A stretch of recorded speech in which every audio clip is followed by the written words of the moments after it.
Have you ever felt an invisible force shaping the way you see others, the way you love, the way you react without knowing why? What if I told you there are two ancient forces within your psyche that influence everything, your relationships, your dreams, even the path of your soul? Forces you've never truly seen, but that have seen you from the moment you were born. Carl Jung called them Anima and Animus. And once you understand them, nothing about your inner world will ever look the same again. Anima and Animus are not just psychological theories. They are archetypal energies, deep blueprints of the soul. The anima is the feminine aspect living inside the male unconscious. The animus is the masculine counterpart within the female psyche. But this isn't about gender. It's about polarity, about the invisible dance between opposites that governs human experience. To deny them is to deny half of yourself, and most people do, unknowingly, daily. They feel the pull, the projection, the chaos, but they never name it. Jung did. In the male psyche, the anima appears in many faces. She can be the lover, the muse, the mother, or the destroyer. She enters his dreams as a mysterious woman, powerful and alluring, sometimes fragile, sometimes terrifying. She is the voice behind creative inspiration, but also emotional collapse. She is the soul's mirror and the heart's trap. For women, the animus wears many masks. He is the wise man, the hero, the critic, the tyrant. He appears as the voice of reason or the shadow of control. He inspires strength, but can also lock the heart in cold, stubborn silence. These inner figures are not fantasies. They are alive in the background of every choice you make. From the moment you first felt attraction, from your earliest heartbreaks, from your dreams about unknown lovers, anima and animus have been speaking. Their language is symbolic. They rise through emotion, image, and projection. That's where the real drama begins. You don't fall in love with a person, you fall in love with your anima or animus projected onto a person. You believe it's destiny, but it's an echo. You think you've met the one, but you've met a reflection of your soul's own hunger for integration. Jung believed that the integration of these forces is essential to becoming whole. Without confronting the anima or animus, you remain half, a divided self. This inner split creates confusion in relationships. You chase what you lack. You reject what you fear. You're drawn to the opposite, not because it completes you, but because it reveals what is missing in you. The anima for a man can make him overly emotional, unstable, or blindly romantic if she's unconscious. The animus for a woman can manifest as inner rigidity, endless judgment, or cold independence if unexamined. But when these archetypes are made conscious, they become bridges. They become guides to transformation. The anima leads a man to his soul. She teaches him to feel, to create, to listen to his inner world. The animus leads a woman to her mind's power. He strengthens her ability to speak, act, and stand in her truth. Both are needed, in everyone, because the ultimate goal of the psyche is not balance, but union. And that union is alchemical, transformational. The sacred marriage of opposites inside the self. This is not a new idea. Cultures for thousands of years have spoken in symbols of this same truth. In Taoism, it's yin and yang. In alchemy, it's Sol and Luna.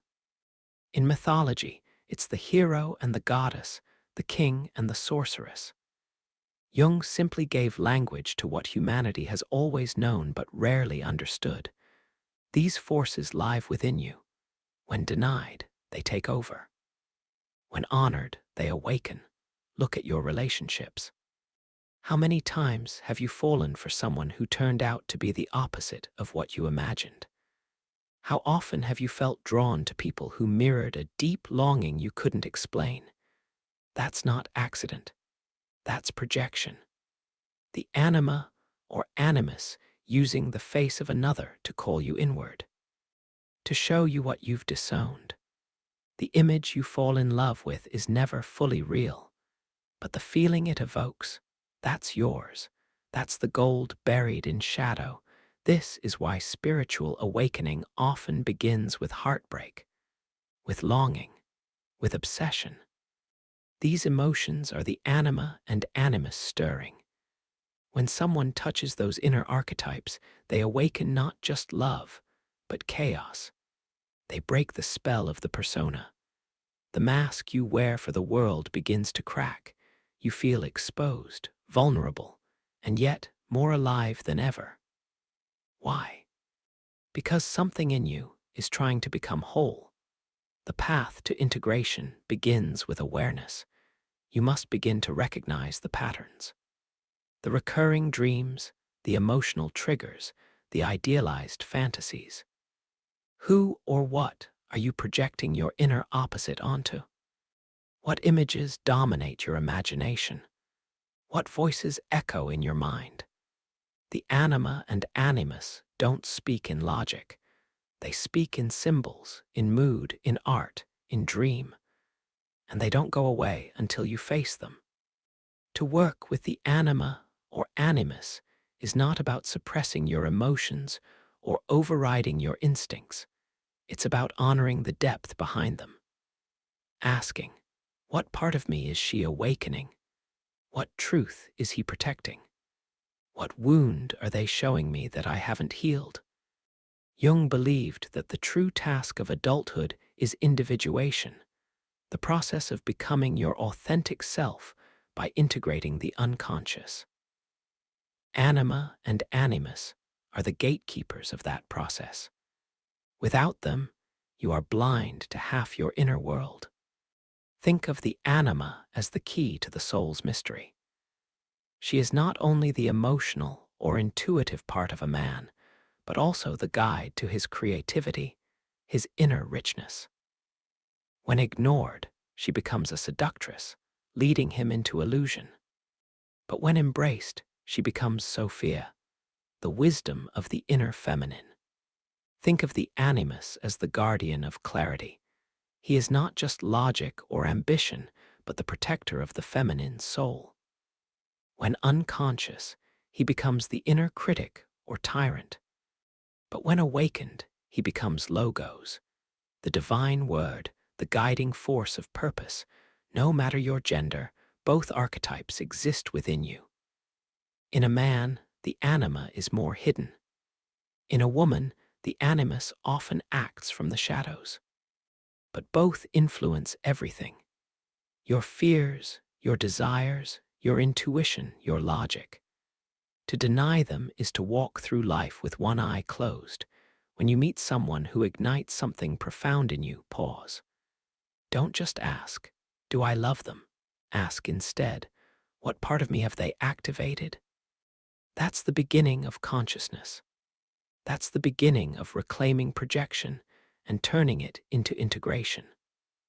Love becomes less about merging with another and more about recognizing the parts of yourself seeking return.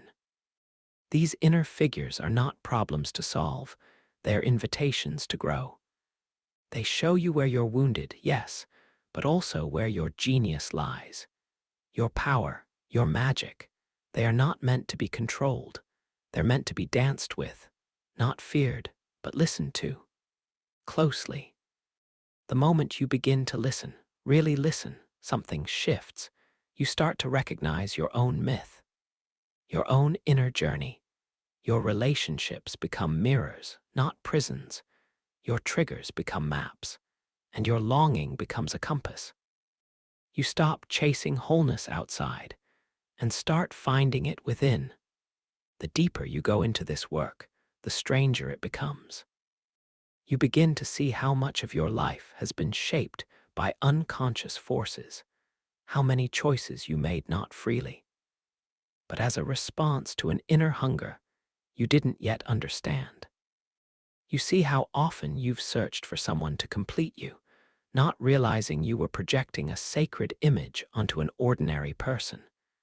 And you see how painful it is to wake up from that illusion, yet how freeing, because when the projection fades, something new is possible. Real love. Not idealization, not fantasy. Real love that sees the other for who they are, not as a vessel for your anima or animus, but as a fellow traveler, as someone with their own inner universe. Integration doesn't kill romance, it purifies it. It makes it richer, deeper, grounded in reality, but still touched by myth. This is why shadow work matters. Not just to heal trauma or stop repeating patterns, but to retrieve your soul. The anima and animus hold the keys to that retrieval. They guard the gates to your deepest power and your greatest wounds. When you avoid them, they act out through others. When you face them, they reveal treasure. In dreams, the anima may appear as a woman you've never met, mysterious, glowing, maybe unreachable. She may guide you through dark places or leave you lost and desperate. The animus might show up as a powerful male figure, sometimes helpful, sometimes cruel. These figures aren't just dream characters, they're messages. They're aspects of your psyche asking to be known, to be accepted, to be brought home. You may also encounter these energies in your creative process. Writers often speak of a muse, an invisible feminine presence that brings ideas, beauty, form. This is the anima in motion. Artists feel it as inspiration, as fire, as the ache of longing to create.